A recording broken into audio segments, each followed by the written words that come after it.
Hello, people.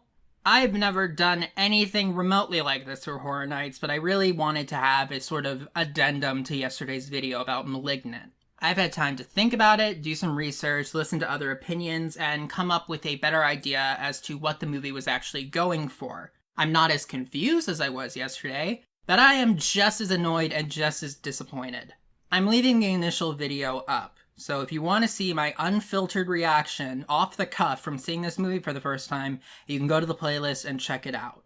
There are two other explanations for this movie, aside from the one that I originally thought was the case, which is that we were meant to take the ridiculous twist seriously. The first is that it's meant to be a campy, comedic horror movie from the beginning, which I don't buy, and the other idea is that it's a sort of cinematic bait and switch, which I think is a lot more likely. The reason why I don't believe that this was actually supposed to be a campy comedic horror movie from the start is because the first two acts are too normal and, at the risk of sounding overly optimistic, too promising. I saw a good horror comedy earlier this month with Ready or Not, and that one had a much more prominent comedic undertone from the beginning. I've also seen intentionally campy and silly horror movies such as Evil Dead 2. This movie didn't feel like that either. Yes, there were some funny moments in the first two-thirds of the movie, but no more so than a regular horror movie that has some bits of levity here and there. I think it's a lot more likely that this movie is a joke. Not a comedy, but a joke. The joke being that you think it's going to be a regular James Wan movie, and then at the end it turns completely ridiculous and campy. That I buy. That still doesn't make it an internally consistent movie, considering how the things in the movie sort of didn't work together. Gabriel came off as a very supernatural being, one who could control electronics, communicate through phones, and at several points seemed to teleport. If Gabriel actually did have some psychic powers in addition to being a ridiculous conjoined twin, they didn't say that, or at least I don't remember them ever saying that.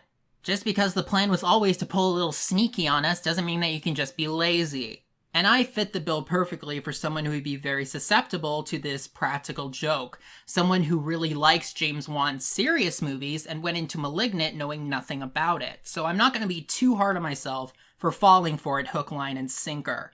So now that I believe that that was what this movie was going for, does it improve my opinion of it? No, not at all.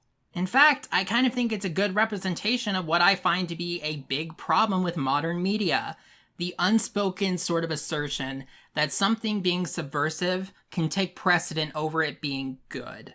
If Malignant had done what I thought it was going to do and actually play it straight with Gabriel being a demon or the ghost of an evil twin being represented by like a tumor or something like that, would Malignant have been an amazing movie?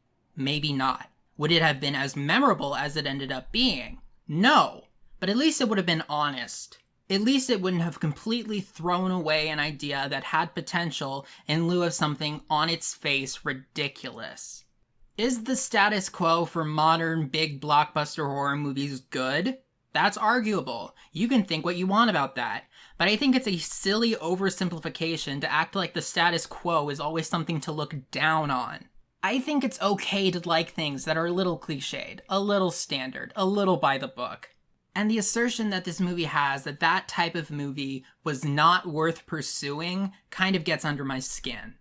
I'm maintaining my score of 3 out of 10 for Malignant. As a horror movie, it's stupid. As a horror comedy, it's horribly inconsistent and uneven. And as a practical joke, I find it to be overly cynical. Once again, this isn't to disparage anybody who did enjoy this movie as a joke, or even people who enjoyed this movie looking at it seriously. This is just me establishing that my overall feelings haven't changed now that I've thought about it a bit more and the initial shock of it has worn off. I still believe that Malignant is a failure that actually had potential to be good. I just wanted to lay that out there. Thank you for listening.